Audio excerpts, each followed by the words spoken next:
स्वागत है आपका मिशन 75 वाले वीडियो में। इससे पहले दो वीडियो आ चुकी है। पहला मिशन 75 की इंट्रोडक्शन, दूसरा कि साइंस को कैसे कंप्लीट करते हैं, साइंस का अलग वीडियो आ गया। आज के इस वीडियो में हम बताएंगे कि मैथ में आपको 100 में से 80 का मैंने जो टारगेट दिया था, आज इस वीडियो के बाद आप बोलोगे भैया जो आपने 80 का टारगेट दिया है ना वो बहुत कम दिया है, मैं 100 में से 100 ला सकता हूँ। ऐसा चीज बताने वाला हूं, आप भी बोलेंगे कि वाह भैया आपने दिल खुश कर दिया।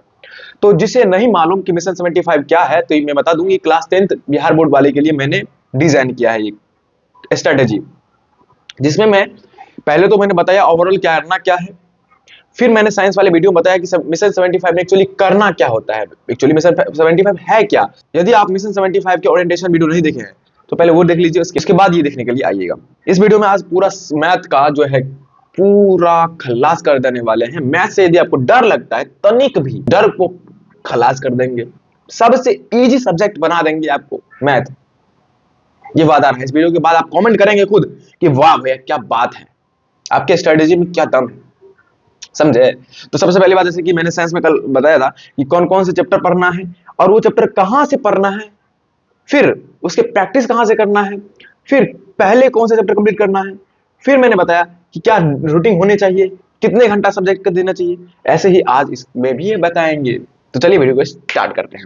सबसे पहली बात यहाँ पर देखोगे तो मिशन 75, इससे पहले मैंने आपको बताया था, जैसे कि यहाँ पर देखो साइंस का वीडियो, ये साइंस वाला है जिसमें मैंने साइंस वाले को बताया था, ठीक है। साइंस स्ट्रेटेजी नहीं देखे हैं तो देख लीजिएगा। आज हम बताएंगे मैथ वाले स्ट्रेटेजी का, ठीक है। तो मैथ में कितने चैप्टर होते हैं? टोटल 15 चैप्टर होते हैं। यहाँ पर ये इस प्रकार से जो है चैप्टर आपके सामने है, आप देख सकते हैं 15 चैप्टर है। अब मैं सबसे पहली बात मैं आपको इंपॉर्टेंट चैप्टर बताऊंगा। तो इंपॉर्टेंट चैप्टर कैसे बताऊंगा, नोट डाउन करना शुरू कर दीजिएगा आप सब, ठीक है। तो सबसे पहली बात 8वां नंबर चैप्टर, त्रिकोणमिति के परिचय और त्रिकोणमिति के अनुप्रयोग। इनसे ना 35 से 40 मार्क का अकेला पूछा जाता है। मतलब सिर्फ त्रिकोणमिति का परिचय और त्रिकोणमिति के अनुप्रयोग पढ़ लीजिएगा तो 35 से 40 मार्क आ जाएगा। ये जो मैं मार्क लिख रहा हूं इसका मतलब क्या है कि इस चैप्टर से ऑब्जेक्टिव्स 2 नंबरिया 5 नंबरिया ये तीनों मिला करके इतने नंबर का क्वेश्चन पूछा जाता है। क्योंकि आप बोले सर इतना कैसे पॉसिबल है, 50 मतलब 100 का ही एग्जाम होता है और इसमें से 15 चैप्टर है और इसमें ही 35 से 40 पूछ दिया, ये तो इलॉजिकल है। नहीं बाबू, ये बिहार बोर्ड है, यहाँ पर डबल क्वेश्चन होते हैं। 100 मार्क का क्वेश्चन रहता है लेकिन 200 मार्क का दिया जाता है, बनाना आपको 100 मार्क का होता है। तो मैंने क्या बोला, बिहार बोर्ड स्पेसिफिक स्ट्रेटेजी मैंने क्यों बोला, क्योंकि बिहार बोर्ड के पैटर्न के हिसाब से, सिलेबस के हिसाब से आपको स्ट्रेटेजी बनाना पड़ता है। तो अलग अलग कैटेगरी के लिए अलग अलग स्ट्रेटेजी बनता है। लेकिन कई लोग ऐसे होते हैं व्यू के लिए, आओ बाबू तुम किसी भी बोर्ड के हो, कौन से भी चीज के हो, आ जाओ स्ट्रेटेजी बता रहे हैं। हम ऐसे वैसा स्ट्रेटेजी नहीं बताते, पूरा डीप में बताते हैं, एक भी डॉट आपके अंदर रहे ऐसा होने नहीं देते हैं। और कल के वीडियो में एक डॉट आया होगा, जैसे कि साइंस में मैंने आपको बताया था कि यहाँ पर आप देख सकते हो कि मिशन 75 में करना क्या है कि 10 घंटे की स्टडी, 4 सब्जेक्ट डेली पढ़ना है, 3 घंटे की रिवीजन डेली करना है। तो यहाँ पर एक डॉट आ सकता है आप सब में कि 10 घंटा की स्टडी और 3 घंटा मतलब 13 घंटा पढ़ना, नहीं 10 घंटा कुल पढ़ना है आपको, कुल पढ़ना है 10 घंटा, उसमें से 3 घंटा रिवीजन का होना चाहिए। मतलब 7 घंटा आप पढ़ाई करो और 3 घंटा कम से कम आप रिवीजन का निकालो। मतलब आप सिंपल से रूल में कहोगे तो 104 आर मतलब 10 घंटा की रिवीजन, 4 सब्जेक्ट आपको पढ़ना होगा और रिवीजन भी आपको डेली करना होगा। रिवीजन कितना, 3 घंटा। फिर मैंने बताया था कि कौन सा सब्जेक्ट को कितना देना है और कौन से दिन कौन कौन से सब्जेक्ट पढ़ना है। मैंने बोला 4 सब्जेक्ट, तो कैसे आप बांटोगे बराबर बराबर बढ़ जाए, ठीक है। ये सभी चीज मैंने आपको सहूलियत के लिए हर एक चीज मैंने कर दिया। आज भी ऐसा ही करने वाला हूं। तो मैं पहले बता देता हूं कि कौन कौन से चैप्टर इंपॉर्टेंट है। अब निर्देशांक ज्यामिति से सुनिए। जो निर्देशांक ज्यामिति है, कोऑर्डिनेट ज्योमेट्री, इससे 17 मार्क का सवाल पूछा जाता है, ठीक है। उसके बाद एपी है, एपी इससे आपका 10 से या मतलब 13 से 15 नंबर का सवाल पूछा जाता है, ठीक है। उसके बाद बहुपद और सांख्यिकी, इससे भी 14 से 15 नंबर का पूछा जाता है। बहुपद भी इंपॉर्टेंट है, टिक लगा लीजिए। और वास्तविक संख्या ये भी इंपॉर्टेंट है, ठीक है, ये भी इंपॉर्टेंट है, इसमें भी टिक लगा लीजिए, ठीक है। और द्विघात जो है ना, द्विघात समीकरण, इससे 21 से 22 नंबर का पूछा जाता है सवाल, 21 से 22 नंबर का सवाल पूछा जाता है। अब यहां पर मैंने इंपॉर्टेंट चैप्टर बता दिया। मतलब सिर्फ 1 2 3 है ना, देखो 1 2 3 4 4 और 5, 6 7 चैप्टर कर लीजिएगा तो 100 में से 100 आप आसानी से ला सकते हैं, आसानी से 100 में से 100। लेकिन मैं सजेस्ट करूंगा कि 7 ही चैप्टर नहीं पढ़ना है, सभी चैप्टर पढ़ाऊंगा आपको। और इससे पहले आपको ये जानना जरूरी है, ये वाला, कि what to do different in math. Math में क्या ऐसा डिफरेंट है बताना चाहूंगा मैं। यहाँ पर एक छोटा सा चीज आपको दिख रहा होगा टॉर्च जैसा, यहाँ पर ये टॉर्च नहीं है, ये बहुत बड़ी चीज है, बताइए। सबसे पहली बात आप देखोगे साइंस में, हिंदी, एसएसटी, इस समय देखोगे आपको कॉन्सेप्ट पढ़ा दिया जाएगा ना, तो कॉन्सेप्ट के रिलेटेड कोई भी क्वेश्चन बनेगा आप बना दोगे। मैंने प्रकाश टॉपिक पढ़ा दिया तो उससे रिलेटेड जितने भी क्वेश्चन बनेंगे आप बना लोगे, आसानी से बना लोगे। लेकिन क्या मैथ में भी सेम है? क्या मैं मैथ में कोई कॉन्सेप्ट पढ़ा दूंगा, क्या उस कॉन्सेप्ट के रिलेटेड जितने भी क्वेश्चन होंगे बन जाएंगे? नहीं बनेंगे। मतलब क्या भैया, मतलब कहना क्या चाहते हो? कहना ये चाहता हूं कि यहां पर कॉन्सेप्ट बहुत छोटे छोटे मिलेंगे आपको, लेकिन इससे जो मेन चीज इसमें क्या है पता है? प्रैक्टिस है। क्यों भैया प्रैक्टिस क्यों है? क्योंकि आप कॉन्सेप्ट सीख लीजिएगा ना तब भी आपका क्वेश्चन नहीं बनेगा। क्यों? क्योंकि आप उस कॉन्सेप्ट का एप्लीकेशन सीखना पड़ता है। उस कॉन्सेप्ट से बहुत तरह तरह के क्वेश्चन बन सकते हैं, बहुत टाइप टाइप के क्वेश्चन बन सकते हैं। और आपके सहूलियत के लिए भी आगे मैं बताऊंगा कि कौन कौन से इंपॉर्टेंट टॉपिक्स भी है, वो भी बता दूंगा, बहुत कुछ बताने वाला हूं, बस आप सब्र करिए। तो यहाँ पर ये क्यों बनाया हूं? इसलिए बताया हूं कि मैं आगे जो बताने वाला हूं कि चैप्टर कैसे कंप्लीट करना है, कहां से कंप्लीट करना है, उसमें आप कंफ्यूज ना कर जाओ, आप मुझ पर डॉट ना करें, शंका ही नहीं करे, क्या कहते हैं ना, कुछ गड़बड़ तो नहीं बता रहे हैं। इसीलिए ये बता रहे हैं कि मैथ में जरूरी है कि आप कॉन्सेप्ट तो पढ़ रहे हैं, कॉन्सेप्ट पे जितना ध्यान देना चाहिए दे दीजिए, उसके बाद ज्यादा से ज्यादा प्रैक्टिस पे ध्यान दीजिए। मतलब कि mathematics is all about practice. यदि आप प्रैक्टिस नहीं करते हैं तो सपना भूल जाइएगा। इसीलिए मैंने आपको ओरिएंटेशन वाले वीडियो में, मिशन 75 वाले वीडियो में बताया था कि लॉन्ग वे सब्जेक्ट किंग होता है मैथ की तुलना में, क्योंकि मैथ में ज्यादा एफर्ट देना पड़ता है, उसमें कम एफर्ट देना पड़ता है, लेकिन आसान बहुत है ये मैथ। समझे? आसान बहुत है। मैं बताऊंगा ना इस वीडियो के एंड तक, आप बोलोगे वाह मैथ तो मैं ये चुटकी अकेले। अब देखो ना, ये मैंने बता दिया। अब देखो सबसे पहले बात, ये सभी चैप्टर कैसे कंप्लीट करना है? ये सभी का सभी चैप्टर आपको वन शॉट से क्लियर करना है, चाहे आप क्रैश कोर्स में है चाहे किसी में भी है, नो डाउट। ये चैप्टर कहां से कंप्लीट करने हैं? वन शॉट से कंप्लीट करना है। ये क्या लिखा है? DWOS, मतलब कि डेली वाइज वन शॉट। मतलब कि मान लो वन शॉट रहेगा तो 2 घंटा से कम वाला वन शॉट कभी मत देखिएगा, 2 घंटा से ज्यादा वाला। किसमें? जो हम साइंस वाले बताए थे ना उसमें। लेकिन इसमें क्या करना है? इसमें बस कॉन्सेप्ट आप जान लीजिएगा, कॉन्सेप्ट क्या है, उसके बाद तो मेन खेल आप ही का है कि आप प्रैक्टिस कैसे करते हैं। जितना ज्यादा आप प्रैक्टिस करिएगा ना उतना ज्यादा आप इसमें एक्सपर्ट बनेंगे, उतना ज्यादा आपका चांस है कि आप मार्क ज्यादा लाएंगे। तो सभी के देखो, तो हो सके जैसे जिस भी चैप्टर में, सुनो इधर, जिस भी चैप्टर में मैंने मार्क लिखा है ना सामने में, तो हो सके तो उससे क्रैश कोर्स वाले वीडियो से कंप्लीट कर लेना। क्रैश कोर्स में ज्वाइन किए होंगे ना, तो उसमें वीडियो होता है, मतलब कि एक चैप्टर को 2 से 3 वीडियो में कंप्लीट करवाया जाता है। और नहीं तुम ज्वाइन किए हो क्रैश कोर्स वाले वीडियो में, तो फिर तुम वन शॉट से जा सकते हो। ठीक है, मेन चीज है कि कॉन्सेप्ट क्लियर करना, वन शॉट से सभी चैप्टर को कंप्लीट करना है। उसके बाद मेन खेल आता है प्रैक्टिस कहां से करें।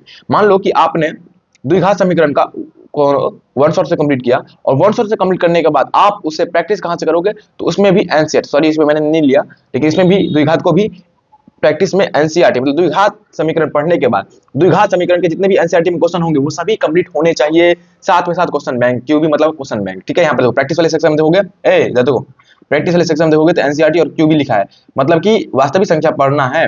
प्रैक्टिस कहां से करना है? पूरा एनसीईआरटी क्वेश्चन का बनना चाहिए, और क्वेश्चन बैंक का पूरा आपका जो है विगत 5 वर्षों का आप बना लेना चाहिए, मतलब प्रैक्टिस हो जाना चाहिए उस सभी क्वेश्चन का, तभी आप उस चैप्टर से जितने भी क्वेश्चन आएंगे वो बना पाएंगे। समझे कि नहीं समझे बबुआ? ठीक है, इतना क्लियर हुआ कि ये चैप्टर है, ये थ्योरी। डेली वाइज का मतलब नहीं समझे? मान लो मैं यहाँ पर डेली वाइज का थोड़ा मतलब समझाता हूँ। डेली वाइज का मतलब क्या है? डेली वाइज का मतलब है, मान लो 2 घंटा का 3 घंटा का मान लो वन शॉट है, तो आप क्या करोगे कि 1 घंटा का आज देखोगे, मतलब 3 घंटा का ना 3 दिन में बराबर बराबर हिस्सों में बांट दोगे। 1 घंटा का वन शॉट आज, मतलब वन शॉट में 1 घंटा का वीडियो आज देखोगे, 1 घंटा का कल देखोगे, 1 घंटा का परसों देखोगे। समझे? तो डेली वाइज का मतलब इसलिए कह रहे हैं क्योंकि एक बार में 3 घंटे का कंटेंट एक बार में पूरा चैप्टर पढ़ना ना आपके लिए थोड़ा इंपॉसिबल टाइप हो जाता है। क्योंकि आप क्लास 10th में है, उतना दिमाग आपका डेवलप नहीं है, आप हजम नहीं कर पाएगा। मैं कहना चाहता हूँ, हमेशा ही कहता हूँ कि सिर्फ खाना इज नॉट इंपॉर्टेंट, पचाना भी इंपॉर्टेंट है। 3 घंटा का तो आप देख लेंगे, आप समझ भी जाएंगे, आप तभी इंस्टेंटली, तभी तुरंत आपसे कोई पूछे ना सवाल तो आप जवाब भी दे देंगे, लेकिन टिकेगा नहीं, आप हजम नहीं कर पाएंगे, आप उल्टी कर बैठेंगे।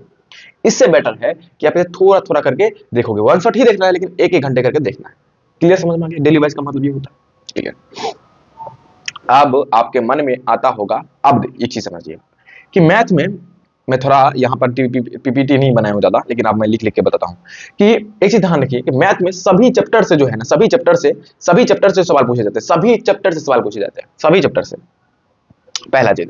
दूसरा बात कि मैथ में जो होते हैं वो 20 मार्क का हमारे पास लॉन्ग क्वेश्चन होता है, 30 मार्क का शॉर्ट क्वेश्चन होता है और 50 मार्क का ऑब्जेक्टिव रहता है। 50 मार्क का ऑब्जेक्टिव मतलब 100 ऑब्जेक्टिव रहता है जिसमें 50 ऑब्जेक्टिव बनाना होता है। 30 मार्क का शॉर्ट क्वेश्चन रहता है जिसमें कितने शॉर्ट क्वेश्चन रहते हैं, 30 रहते हैं, बनाना 15 ही होते हैं, एक क्वेश्चन 2 मार्क का होता है। और लॉन्ग क्वेश्चन जो होते हैं वो टोटल 8 होते हैं और सिर्फ 4 ही बनाने होते हैं, आधे ही बनाने होते हैं, और इसमें से आपको 20 मार्क आ जाते हैं। अब देखो, मैं गिने चुने, अब मैं चैप्टर में अब कुछ टॉपिक बताता हूं जिससे 100% हर एक बार लॉन्ग क्वेश्चन आते ही है, शॉर्ट क्वेश्चन आते ही है उस टॉपिक से, और ऑब्जेक्टिव आते ही हैं। तो चलिए, सबसे पहली बात ग्राफ, यहां पर नोट डाउन करते रहिएगा। पहला ग्राफ, ये तो आप जानते भी होंगे, ये मुझे बताने की जरूरत नहीं है, हर एक साल एक ना एक ग्राफ फिक्स है आएगा। मतलब कि आप 15 से 20 मिनट वाला एक ग्राफ वाला देख लीजिएगा वीडियो, या द्विघात में समीकरण, इसीलिए तो बताया। आप बस ग्राफ 15 से 20 मिनट इस स्पेसिफिक वीडियो भी देख लीजिएगा ना, तो ग्राफ वाला बन जाएगा, 100% आना ही आना है। दूसरा टॉपिक, रचना वाले से एक क्वेश्चन आना ही है, 5 मार्क फिक्स, इससे भी देखते रहो। ये लॉन्ग क्वेश्चन का मैं बता रहा हूं, लॉन्ग क्वेश्चन का टॉपिक बता रहा हूं। फिर त्रिभुज से थ्योरम वाला है ना, थ्योरम आता है कि नहीं आता बताओ। त्रिभुज से आपका 5 मार्क फिक्स।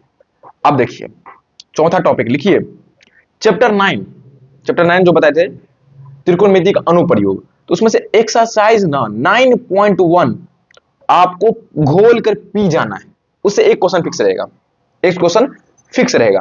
फिर 5वां नंबर टॉपिक लिखिए, माध्य, माध्य का और बहुलक, माध्य का और बहुलक लिख लीजिएगा, समझ गए होंगे आप, मैं पूरा नहीं लिखूंगा। उससे भी एक क्वेश्चन आपका फिक्स रहता है। और छठा, एक्सरसाइज 8.4 जिससे 5 मार्क। अब मुझे बताइए कि लॉन्ग क्वेश्चन में सिर्फ 4 क्वेश्चन बनाना है और मैंने कितने टॉपिक बताए जो कि फिक्स है, आएगा ही आएगा, आएगा ही आएगा। 1 2 देखो, 1 2 3 4 5 6 क्वेश्चन मैंने बता दिया, सिर्फ 4 क्वेश्चन बनाना है। मतलब आप सिर्फ रचना छोड़ देंगे ना, चलिए रचना छोड़ दिए और कौन सा छोड़ दिए, त्रिभुज छोड़ दिए, तब भी आप ये आसान से, मैंने एक्सरसाइज बता दिया, एक्सरसाइज 9.1 कर लो 5 मार्क फिक्स, एक्सरसाइज 8.4 कर लो 5 मार्क फिक्स। अब बताओ, तो लॉन्ग क्वेश्चन का दिक्कत कंप्लीट हो गया, बस इतना ही करना है, ये सब क्लियर, माध्यमातिका वाला बहुलक क्लियर हो जाएगा। और एक्सरसाइज 8.4 बना लोगे बढ़िया से, बनाने का सेंस है कि बार बार बनाना है, ठीक है, तो आप 5 मार्क कर लोगे, मतलब लॉन्ग क्वेश्चन का दिक्कत कंप्लीट होगा, दिक्कत खत्म। क्लियर ना? मैंने आपको मिशन 75 में बताया था कि मैथ में 80 का टारगेट दिया था, 80 का टारगेट दिया था, लेकिन इस वीडियो के बाद आप बोलोगे नहीं भैया मुझे 80 नहीं लाना है, मुझे 100 लाना है, मतलब कि मुझे 420 लाना है, जिससे ज्यादा आना है। अब देखो दिखाता हूँ, अब मैं थोड़ा और एक्स्ट्रा पेज ले लेता हूं, उसके बाद मैं बताता हूं। ये मैंने 5 नंबर पर बताया। अब शॉर्ट क्वेश्चन के लिए मैं बताता हूं, शॉर्ट क्वेश्चन के लिए कुछ टॉपिक बताता हूं, जैसे कि शॉर्ट क्वेश्चन के लिए पहला, यूक्लिड विभाजन एल्गोरिथम से हर एक बार क्वेश्चन आता ही आता है, ठीक है, यूक्लिड से 2 नंबर वाला क्वेश्चन में आता है, ठीक है। फिर अपरिमेय संख्या वाला, अपरिमेय संख्या में मेरे टाइम से बहुत पहले से ही भाई साहब, मैं तो अपना गेस कर लिया था जब मैं 10th दिया था, तो मैंने गेस कर लिया था। अरे 12th जब मैं दिए थे ना, तो उसमें भी हम गेस कर लिए थे बहुत सारे क्वेश्चन। तो देखो ना बताते हैं एक चीज, ये जो आप फिक्स करेंगे √2 √5 √3 सिद्ध करें कि अपरिमेय संख्या है, तो ये सब क्वेश्चन ये सब फिक्स रहता है। यदि ये ना आएगा ना, तो ये जरूर आएगा कि एलसीएम और एचसीएफ निकाले, एचसीएफ निकाले। अब बताओ, ये तीनों टॉपिक जो है ना चैप्टर 1 से आता है, ये चैप्टर 1 से आता है। बताओ चैप्टर 1 पढ़ लोगे तो 4 से 5 4 से 6 नंबर तो आपका यही 2 नंबर में आ जाता है। बताइए तो आसान है कि नहीं आसान? इसीलिए ना हम ना वास्तविक संख्या को हम ना इंपॉर्टेंट में रखे हैं, इंपॉर्टेंट में रखे हैं, नहीं तो काहे रखते हैं। बहुत कुछ रिसर्च करके हम ऐसे नहीं आते हैं अंडू पांडू जैसा, नहीं, बहुत कुछ रिसर्च करके आते हैं। अब जैसे दूसरा चैप्टर से बात करें ना, द्विघात समीकरण से, देखिएगा कि आप द्विघात बहुपद का शून्यक निकालने वाला सवाल आता है। पहला टॉपिक शून्यक निकालने वाला, शून्यक निकालने वाला क्वेश्चन 2 नंबर आएगा। फिर देखोगे तो शून्यक दिया होगा और द्विघात बहुपद बताना है आपको, द्विघात बहुपद बताना है, इस टाइप का क्वेश्चन आएगा। मैं सभी चीज बता रहा हूं आपको, 2 नंबर में भी कौन कौन से आएंगे, कौन कौन से टॉपिक आएंगे। भाई साहब बहुत ज्यादा प्रिडिकेबल एग्जाम है क्लास 10 का बोर्ड। क्लास 10 बोर्ड में जो मैथ आता है ना बहुत ज्यादा आसान है, आप उसे प्रेडिकेट कर सकते हैं, आप उसे कहते हैं ना भविष्यवाणी करना कि ये क्वेश्चन आएगा, ये क्वेश्चन। कैसे लोग बिहार बोर्ड में कहते हैं भैया ये गेस क्वेश्चन है, कर लो आ जाएगा, इसमें से आ जाता है। क्यों आ जाता है? क्योंकि बहुत ज्यादा आई, मतलब बोर्ड का एक फिक्स है कि मुझे ये टॉपिक जो है ना मेरा फेवरेट है, मैं इन्हीं टॉपिक से बार बार क्वेश्चन दूंगा, बस यही है। अब ये मैंने बताया। फिर ऐसे करके विलोपन, प्रतिस्थापन विधि से एक्स वाई का वैल्यू निकालना, इस प्रकार के जितने भी टॉपिक होते हैं। जैसे कि एपी की बात करें, एपी में आप देखोगे तो एपी में सार्वअंतर निकालने के लिए आपको क्वेश्चन पूछता है। एपी दे देगा, बोलेगा इसका योग बताओ, सम बताओ, फिर बोलेगा कि ए एनवा पद बताओ, ए एनवा का पद आपका फॉर्मूला पता होगा, बना लोगे। अब ये मैंने 2 नंबर का क्वेश्चन भी आपको अब लग रहा होगा कि आसान, भाई एक ही चैप्टर से दूसरा चैप्टर से मैंने इतना बता दिया, अब 15 ही बनाना है, 30 में से 15 बनाना है, बना लोगे आसान से। इतना चैप्टर पढ़ लोगे ना, सारे चैप्टर पढ़ लोगे ना बढ़िया से, बस आपका सभी बन जाएगा। लेकिन मैं कह रहा हूं सभी चैप्टर को पढ़ना है, लेकिन पहले कौन से चैप्टर शुरू करना है वो भी बताता हूं, चिंता मत करो, वो भी बताऊंगा, चिंता मत करो। लेकिन इससे पहले मैं ऑब्जेक्टिव वाला क्लियर कर देता हूं कि ऑब्जेक्टिव का डर कैसे बिठाना है। यदि इस चैप्टर मतलब टोटल 15 चैप्टर का फार्मूला आपको आ जाएगा तो आप 20 मार्क ला लोगे, कांग्रेचुलेशन। और इतना ही नहीं, फार्मूला तो 20 मार्क का पूछा जाए, शुद्ध फार्मूला से 20 मार्क का पूछा जाएगा सवाल, शुद्ध ऑब्जेक्टिव में। और कुछ ऐसे 10 क्वेश्चन रहते हैं, 10 मार्क का ऐसे बोल सकते हैं जो कि फार्मूला से हल्का फुल्का रिलेटेड होता है, मतलब फार्मूला से ही रिलेटेड होता है, सिंपल बोलूं ना, सिर्फ फार्मूला आपको आता है क्लास 10 का। आप देखो सर्च करोगे यूट्यूब पे कि क्लास 10 मैथ ऑल फार्मूला, एक जगह मिलेगा, उसे आप बस दिमाग में बैठा लेना और आज अभी से शुरू कर देना। अभी फार्मूला आपके सामने होनी चाहिए, स्टडी टेबल के सामने, और उसे रोज देखोगे, रोज आपके दिमाग में होना चाहिए। और फार्मूला सिर्फ देखनी नहीं आना चाहिए, उसको फार्मूला का एप्लीकेशन भी आना चाहिए। कि मान लो कि मुझे कोई फार्मूला आता है, sin square plus cos square बराबर 1 या कुछ भी, ये कुछ भी, तो उसका एप्लीकेशन मुझे आना चाहिए। मैं उस क्वेश्चन का एप्लीकेशन कर पा रहा हूं, मतलब एक दो फार्मूला देखना, उस पर एक दो क्वेश्चन कर लेना, फार्मूला क्लियर हो जाएगा। ठीक है, मतलब कि फार्मूला क्लियर कर ले तो 30 मार्क आपका ऑब्जेक्टिव में क्लियर हो गया। जबकि 50 बनाना होता है, 50 में से 30 ऐसे ही क्लियर हो गया, 30 ऐसे ही क्लियर हो गया। तो अब आपके पास 70 क्वेश्चन बच रहे हैं, कौन सा? ऑब्जेक्टिव में 30 क्वेश्चन तो ऐसे ही आप फार्मूला कर लोगे, बन जाएगा। अब 70 में से आपको सिर्फ और सिर्फ 20 बनाना है। अरे दादा, कितना आसान है, कितना आसान है भाई, कितना आसान है। 70 में से 20 नहीं बना सकते हो। वही क्वेश्चन रहेगा कि परिमेय संख्या कौन है, वही जो 2 नंबर और 5 नंबर वाला क्लियर कर लेगा ना ऑब्जेक्टिव सब 2 नंबर या 5 नंबर क्या है, सभी एक ही टॉपिक से पूछा जाता है, घुरा फिरा करके एक ही टॉपिक से पूछा जाता है। आप एक बार देखना PYQ उठा करके, क्वेश्चन बैंक उठा करके। ठीक है, अब यहां पर हम आते हैं कि एक चीज आपको अलग करना है यहां पर, कि आपको एक अलग से एक 10 वाला कॉपी लेना है, स्पेशल नोटबुक बनाना है। किसके लिए? तो मैथ के लिए नोटबुक बनाना है। इस नोटबुक में क्या करना है? इस नोटबुक में आपको स्पेशल क्वेश्चन का कलेक्शन करना है। मतलब क्या? मतलब ये ध्यान रखना है बाबू, ध्यान रखना है इस बात को कि इसमें क्या डालना है। इसमें ये डालना है कि बार बार ऐसे क्वेश्चन होंगे जिसमें बार बार आप गलती होंगे, ऐसे कॉन्सेप्ट होंगे जो बार बार आप भूल जाते होंगे। सिंपल समझो, तो इस स्पेशल नोटबुक में सिंपल रहेगा, आपकी गलतियां रहेंगी। ये जाना, देखो ये इसलिए मैंने बता रहा हूँ क्योंकि मैथ बहुत सारा वास्ट सब्जेक्ट होता है, इसमें बहुत सारे क्वेश्चन होते हैं, तो आपको एक अच्छा क्वेश्चन मिल जाएगा। और उन 7 चैप्टर को आप पढ़ लेंगे ना, उन 7 चैप्टर में से ही आपको क्वेश्चन का कलेक्शन इस नोटबुक में होना चाहिए, क्योंकि उन 7 चैप्टर से एक भी क्वेश्चन छूटना नहीं चाहिए आपको। जो भी क्वेश्चन आएगा हरा दर मार देंगे, बाद बाकी भाई साहब नहीं बना, बाई चांस ऐसे कैसे नहीं बनेगा, नहीं मान लो नहीं बना, बाकी चैप्टर भी तो पढ़ रहे हैं ना। सिंपल। ठीक है बॉस, अब मैं थोड़ा ये भी बता देता हूं कि ऑब्जेक्टिव शॉर्ट लॉन्ग कब पढ़ना है। देखो मैथ है, मैथ का मैं रूटीन बताता हूं, मैथ का मैं रूटीन बता देता हूं भाई। मैथ का रूटीन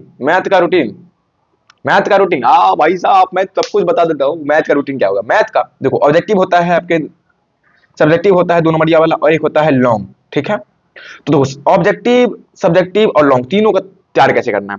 रोज आपको 10 ऑब्जेक्टिव तैयार करना है। जब आप मैथ का पढ़ाई करोगे ना, उसमें 10 क्वेश्चन आप रोज तैयारी करोगे। सब्जेक्टिव का अभी से सिर्फ और सिर्फ 2 से 3 क्वेश्चन डेली का तैयारी करोगे ना, तब काम बन जाएगा आपका। और लॉन्ग सिर्फ एक क्वेश्चन तैयारी करना है। कहां से तैयारी करना है, किस टॉपिक से, तो जो टॉपिक जो चैप्टर मैंने बताया उसी चैप्टर से आपको ये क्वेश्चन और ये लॉन्ग क्वेश्चन का जो है वो जो मैंने 5-6 टॉपिक, अरे बाबू भैया मैंने ये जो टॉपिक बताया ना, ये रचना ग्राफ ये सब इसी से कंप्लीट करना है। एक एक क्वेश्चन एक ग्राफ रोज कंप्लीट करोगे। आज आप पहले ग्राफ वाला कर लोगे, फिर रचना वाला, फिर त्रिभुज वाला, फिर एक्सरसाइज 9.1 वाला हो जाएगा। बहुत समय है, ठीक है। इसीलिए अब मैंने कल जो रूटीन दिया था उसमें रोज मैंने मैथ दिया है। इसीलिए क्यों दिया है, क्योंकि भाई मैथ प्रैक्टिस के बिना नहीं है, कुछ प्रैक्टिस के बिना नहीं हो सकता, ठीक है। जैसे कि ऑब्जेक्टिव जो है आप रात में हाँ, और यहाँ पे देखो ऑब्जेक्टिव 10 क्वेश्चन करना है, सब्जेक्टिव में 2 नंबर या 2 से 3 क्वेश्चन रोज करना है, लॉन्ग का 1 करना है। अब रात में सोने से पहले ये इंपॉर्टेंट है, रात में सोने से पहले आपको 30 मिनट का रिवीजन जरूर करना पड़ेगा। मतलब कि जो क्वेश्चन आपने सॉल्व किया, जैसे 2 क्वेश्चन ये सॉल्व किया, 10 क्वेश्चन ये सॉल्व किया, 1 क्वेश्चन ये सॉल्व करना है, तो क्वेश्चन देखना है, आंसर को छुपाना है, देखना कि ये मैं इसका आंसर ला सकता हूँ, कैसे मेथड है आपके दिमाग में चलना चाहिए कि इसका आंसर, मतलब कोई क्वेश्चन देखा, क्वेश्चन देखने के बाद उसका आंसर आपके मन में आ गया, मतलब क्वेश्चन वो आपका रेडी है। अब ये नहीं देखना सर कैलकुलेशन वाला नहीं, आप पता चल गया कि आगे कैसे बढ़ना है, मतलब क्वेश्चन देखा आपको पता चल गया कि इसके आगे कैसे करना है, मुझे ये करना है, फिर ये करना है, फिर ये करना है, दिमाग में आ गया, बस ये क्वेश्चन क्लियर हो गया, आप आगे बढ़ो। जिस क्वेश्चन में आप अटक कर रहे हो क्वेश्चन को फिर से बनाओ, ट्राई करो, नहीं बन रहा है फिर से देखो, ओहो मैंने यहाँ पर गलती किया, ये गलती मैंने किया जिस वजह से मैं यहाँ पर अटक गया, और ये गलती तुरंत उस स्पेशल नोटबुक में लिखो, तुरंत लिखो। दैट्स इट, ऐसे ही काम करना है आपको डेली, ठीक है। तो यहां से मुझे उम्मीद है कि आपका मैथ का पूरा डॉट्स क्लियर हो गया हो, अरे डॉट्स क्लियर हो गया होगा। अब आपको सीधा कमेंट करना है 10R, ये है मिशन 75, और इसमें मैं आपको साइंस और मैथ का डाल दिया हूं। अब लैंग्वेज सब्जेक्ट का आएगा, एसएसटी का आएगा, दैट्स इट, उसके बाद खत्म हो जाएगा, फिर आप अपना काम करोगे, ठीक है। तो क्या आपने आज मिशन 75 किया, मतलब कि 10 घंटे की स्टडी और 4 सब्जेक्ट और आर किया कि नहीं किया, जरूर बताना। आपका भैया आपके साथ एग्जाम तक रहेगा। ऐसा आप कभी भी यूट्यूब पर नहीं देखे होंगे कि ऐसे करके वीडियो बना रहा है कोई, ऐसे हर एक चीज का समाधान। आप कमेंट करो